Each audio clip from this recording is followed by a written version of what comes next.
মোস্তাক শিকদার নামে আওয়ামী লীগের এক নেতাকে গ্রেপ্তারের প্রতিবাদে ঝিনাইদহের শৌলকুপা থানায় হামলা চালানোর অভিযোগে অভিযুক্ত হয়েছে তার অনুসারীরা। এ সময় পুলিশের সঙ্গে সংঘর্ষে অন্তত ৩০ জন আহত হয়েছেন। এদের মধ্যে ৬ জন পুলিশ সদস্য রয়েছেন। রোববার বিকেল ৩:৩০টার দিকে শৌলকুপা থানায় এ ঘটনা ঘটে।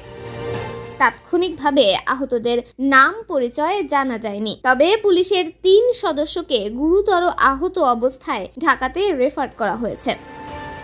আহত পুলিশ সদস্যরা হলেন মোহাম্মদ আব্দুস সালাম, মোহাম্মদ ইকবাল হোসেন ও মোহাম্মদ তরিকু মিনা।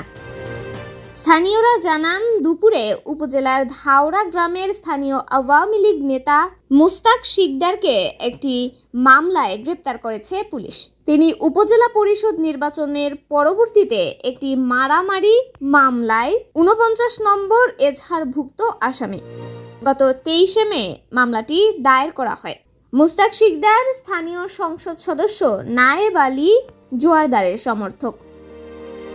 ঝিনাইদহের অতিরিক্ত পুলিশ সুপার ইমরান জাকারিয়া বলেন, এ ঘটনায় ৪ জনকে আটক করা হয়েছে। মামলায় ৬ পুলিশ আহত হয়েছেন। আহত এক পুলিশ সদস্যের অবস্থা আশঙ্কাজনক হওয়ায় ঢাকায় রেফার করা হয়েছে।